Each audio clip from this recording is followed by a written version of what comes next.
Hello, it's David from David Sobery Electrical Services Limited, and we are today at a site for our plumber that we've not been to before, and already we can see there's some rather horrific looking electrical alterations having gone on here, so let's have a closer look at what we're dealing with.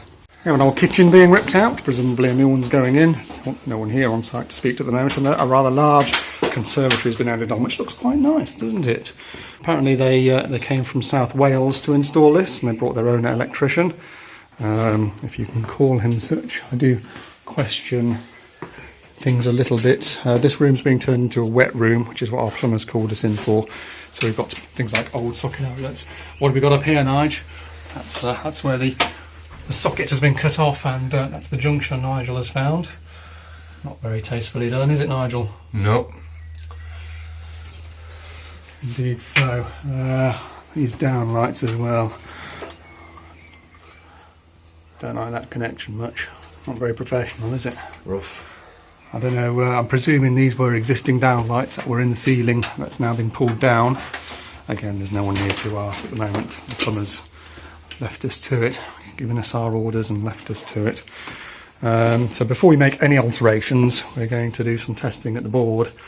Here we are in the garage, and look what we have here, an Amendment 3 Niglon board. Because it's Amendment 3, obviously this has gone in since Amendment 3 kicked in, was it summer 2015, I think, with it becoming mandatory from January 2016, but already I'm sure you can see things you don't like on here, just as I can. Let's start with the lack of an isolator. Personally, I don't do a board change unless I can safely isolate the installation, and for that I use a company called Haste, who will come out and fit a single phase isolator for a rather reasonable amount. I think it's about 60 quid plus VAT, something like that. It's not a lot, and it means that I don't have to go around cutting supplier fuses, as obviously someone has done here, because there's no seal on that supplier fuse. So whoever's done that has chopped the seal, removed the fuse, which obviously you're not supposed to do, but well, we've all done it, and then has proceeded to install the board. No grommets, no edge strips, no tails land, not much cop. Lorks a lordy, what have we got here? Does that look like it's rated to IP4X, or is it IPX4? I can never remember which way around it goes, but either way, that's a load of shite, is it not? We got single insulation on show, right into that sharp edge of that metal knockout there. So that's not great. We appear to have some MCBs not labelled here. A couple of them are off because we've already identified that they're circuits we're likely to be working on, and they're the ones we want to be doing some testing on today. But not everything is labelled here. What is labelled is all a bit shonky. We've got holes in the front of the board where blanks ought to be fitted. So I think we'll have the cover off this and have a closer look inside. Covers off. Notice the lack of labelling as well. There's no two colours label. There's no RCD notice. There's no installer's label either to say when this was put in, although we know it's been done fairly recently. And here's what we got inside. Holes in the bottom, holes in the top. Has this nice metal Amendment 3 board maintain its fire rating with holes in it. Good old Amendment 3. What a load of garbage that really was. What else we got in here? Some of these breakers that aren't labelled are actually off, although we have circuit number 1 here is on and has a 6mm cable. Circuit number 2 is off. So those labels are presumably transposed because circuit number 1 has no label and circuit number 2 has a picture of an oven on it. So I presume that's a cooker circuit that's on that one there. What else have we got here? We seem to have 2 circuits hanging off a 6-amp breaker here. I'm not sure why that would be, because we have spare 6-amp breakers here, unless of course it's an upstairs and downstairs lighting circuit with a borrowed neutral at the landing. Maybe that explains why they've shoved it all onto one. I don't know, not familiar enough with the installation, haven't performed any inspection and testing here on that. We've not walked in the door, as I say. It appears all the lighting is on the same RCD, whichever way you look at it. There's another 6-amp with a 1mm cable coming off there. So the lighting hasn't been split. If this RCD trips, they're going to lose all their sockets and all their lighting, with the exception, I say sockets, with the exception of perhaps one of these, because this appears to be the conservatory. It looks like it's a 4mm 32 amp radial. So we switch that off and the conservatory goes dead. That's going into an armoured cable actually, isn't it? Which is interesting. Which itself, along with another one, snakes rather crappily around the door frame and out. Got another 6mm circuit floating around here. Don't know what it is. I've left it disconnected for whatever reason. I wonder if that's going to the old cooker circuit in the kitchen. Obviously the kitchen's being decommissioned, so maybe that's that. I haven't looked at it yet. But obviously the quality of workmanship isn't great. Certification, I suspect, will be a fat 0, completely missing. I've been very naughty by having the cover off this board without it being isolated. I'm sure the manufacturer here, Niglon in this case, would say in their instructions to make sure the main switch is always off before the cover is removed. Save isolation and all that. Obviously, being a bad boy there, don't tell me off too much in the comments, will you? What I'm going to do now, because Nigel and I are modifying this installation, the work we'll be doing will be covered by a minor works, but to sign it off under an 18th edition minor works, we want to know the ZE at this place, the external impedance for this board. It's a TNCS installation. So what I'm going to do now is disconnect the main earth going in and use my MFT Pro to get a ZE number so that we can see if there are any alarm bells regarding the earthing of this installation. Okay, I've got my clip on the disconnected main earth. I need to disconnect it from the MUT to make sure that the number I get is a reading from the supplier's earth and not from any parallel paths such as the gas bonding which is adjacent to us here.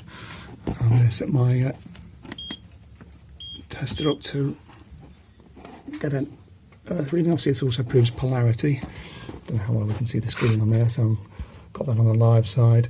I haven't got enough hands for this, so excuse the funny camera angle while I press the old go button. There we go, so we've got a ZE of 0.13 and a prospective fault current to earth of 1.34 kiloamps. So, okay, polarity is good, main earthing's good. I'm now going to test the ring circuit Nigel's on to make sure I've got ring continuity end to end before we start any kind of modification of this circuit. Okay, I've retorqued my earth connection back on using the Armeg switchblade there, which is a rather good torque screwdriver, and I'm now going to do my ring end-to-end tests. So let's go into continuity here, and online we're getting 0.35. Switching to neutral, we get a bit lower, 0.32, and finally earth, which should be 1.67 times larger than the line reading. 0.35 times 1.67 is 0.58. Let's see if we get 0.58, shall we? 0.51. A bit lower than I expect that.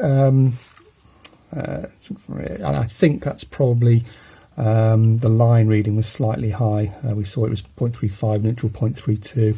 If it had been 0.32, then that would have been pretty much bang on. So I suspect that on our line end to end, we've probably got something slightly loose somewhere. So we'll have to have a look at perhaps tightening up some of the connections in the sockets, whichever sockets are served by this circuit. I haven't gone round and had a look at them yet.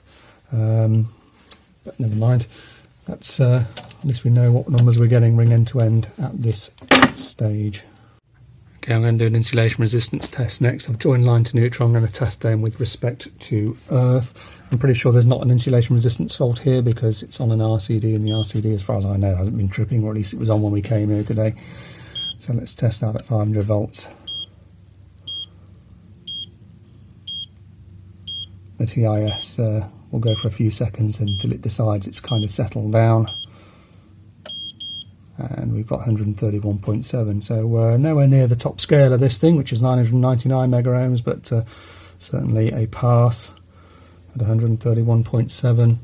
And obviously, again, we haven't even started working on this installation yet. I want to know, because of the quality of workmanship here, or lack thereof. I want to know at the very beginning that this is okay and fit for purpose to work on. Obviously there are some things that are going to need to be sorted out as part of this job.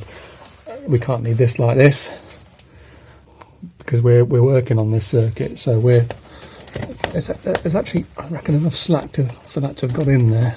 So I don't know why it's all pulled up like that, but that's all a bit shocking. Don't like to see these cables with their exposed copper just loose in there either. The preferred method usually for dealing with them is to tie them onto the earth bar so that there's no chance of them coming loose and touching something live within the board there. But if they don't reach, then at least you could stick a Wago connector or something on the end of there just to keep those two ends out of the way.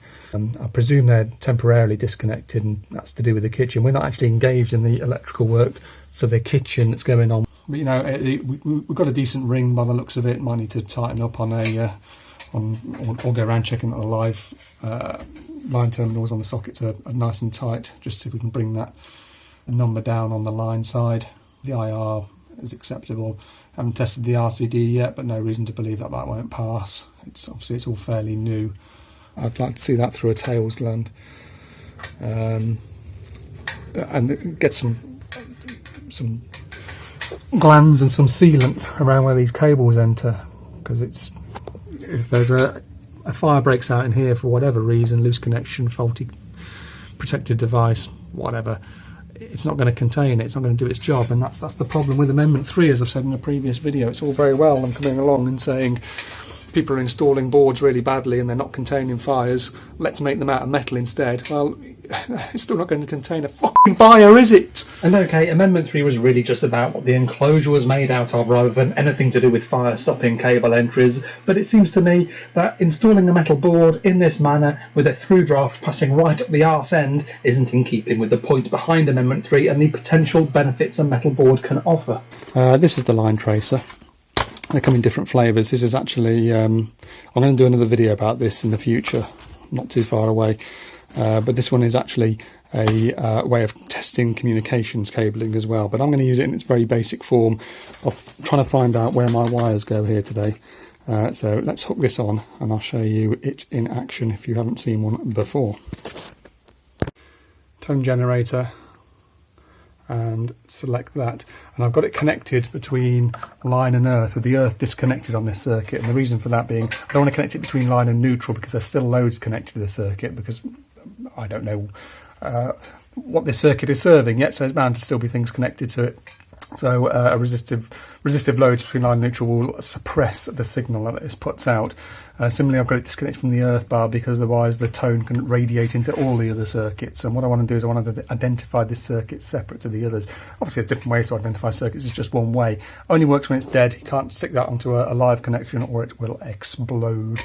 But what it does is, with the tone function selected, is it sends out a tone that radiates down the wires, and I can pick that up with this rather pokey looking tone tracer receiver, which makes that lovely noise. And you can see that the closer I get to my wire, the louder it is. As I move away towards other wires, it goes quieter. So let's go and see if we can identify which accessories are radiating the strongest tones from this thing. You lazy old git. Yeah, you've been hiding in the garage. I know, I'm playing with toys. Now, I know that this circuit here is not one of ours, and sure enough, there's a very slight noise, and that's just being picked up like crosstalk across the wires, but it's obviously not a smoking gun. All these sockets, I imagine, are part of that new radial we saw. So we're probably looking at sockets in the older part of the house. Yep, that's a definite to that one. Let's go and have a wander around, see what else we can see. There's another one. You can see I don't have to go too close to it to get a very positive indication that that is one of our suspect sockets. In fact, I think this socket circuit, I imagine, being older colours, is probably going to serve the whole house.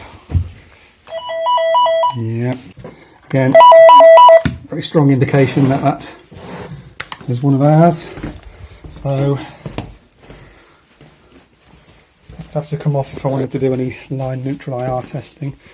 Yeah, it looks like it's all the original sockets of the house are on that circuit. And it's just the new ones and the extension that are separate. But I can't find it. Oh, there's one down there. Oh, another USB. Yeah, there we go. So there you go. Quite an interesting little toy, that, don't you agree? Handy way of quickly seeing what accessories go where, and that's what we used in that garden job last week, where we identified which exterior sockets were on our suspect circuit that was going to that hot tub installation. Without having to take anything apart, we were able to put the tone tracer on and just go around and verify what made a bleepy noise.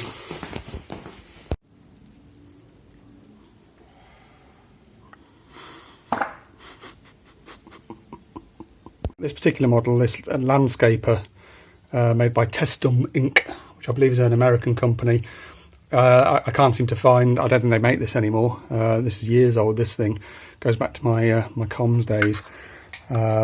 It also does RJ45 testing, Cat5 testing.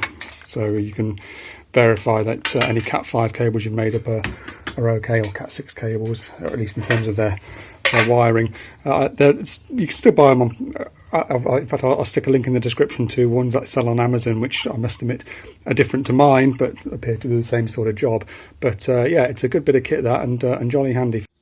Ugh, core drilling. My least favourite kind of drilling. We need a 100mm hole in this wall. I've already used the DeWalt there to bastardise out a pilot to find where I need to be doing my drilling. Obviously I've blown the front off the brick face, but it doesn't matter, there'll be a 100mm hole there in a few minutes. Well, I say a few minutes, these things can sometimes take quite a while, but I think we're okay here. It's fairly soft brick and it's block on the other side. Shouldn't be too much effort, and the sun is shining, so less talking and let's get the hell on with it. I'm going to start off without the hammer, and then I'm going to lose patience and switch the hammer on. I don't think you're actually supposed to use these on hammer, but what the hell, it works for me. Are you supposed to use them on hammer, Nige? I don't think so, no. It's survived through plenty of other drilling operations without losing too many teeth, so we should be okay. Oh, the pilot is there. I thought I'd lost the pilot. Let's kick it off. Large.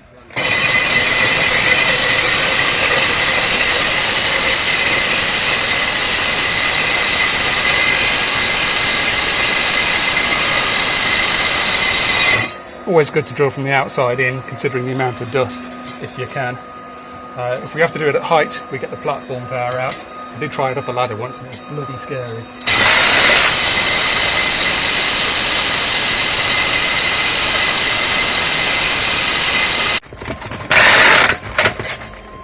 Ahoy hoy.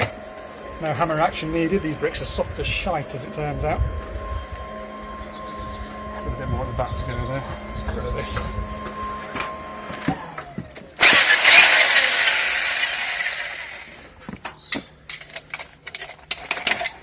It's amazing, isn't it, Nige, how much of the job of being an electrician is down to mechanics, or like cutting, sawing, drilling, etc. Yeah. Before you can get round to doing anything with bloody wiring.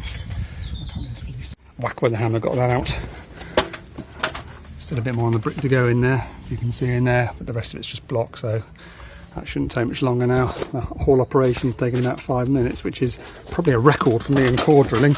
I've been on some before where it's taken the best part of an hour to get through a wall, depending on what it's made out of.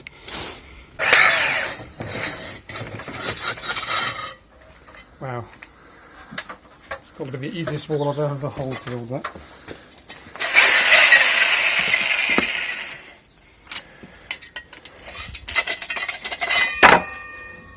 They don't make them like they used to. Okay, I took a look behind one of those USB sockets and found what I think may have been a bit of a loose connection on the line. The screws weren't tightened up very tightly, so we get better than 0.35 now. And yes, we do. That matches the neutral we saw earlier, which means that our earth reading that we took earlier end to end is now more as we expected it to be, considering the line reading. Before we go, just a couple of things. I've managed to get all the basic insulation into the holes now. It wasn't that difficult. I don't know why the previous installer wasn't able to do it and left some of the basic insulation exposed. Like I say, I'm not going to close up the holes today. We've got another job to be getting on with now. But that's the nature of the business. Unfortunately, sometimes you turn up to do a bit of work, you're a bit of time booked for it, but you never know quite what you're walking into when you come to a site you've never been to before, and you can't always make everything good straight away.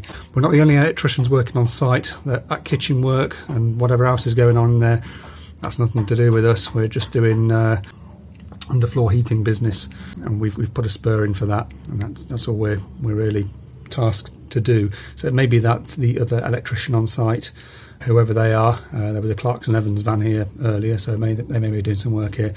Maybe they've already clocked all this and are thinking that they'll sort it out. I don't know. We know that cooker circuit is flapping about in there and disconnected, so I've actually tied that to the earth bar for now. It was the best thing to do for cables temporarily flapping around inside the CU enclosure, rather than the risk of them coming into contact with live copper anywhere while someone's working on it. So I've stuck them in the earth bar, and that's as much as I can do regarding that. So I think that's it for today. It's about time we had lunch, actually. What is it? Oh, it's nearly 1:15. That's a late one for us. What'd you get for lunch, Martian? BLT. BLT.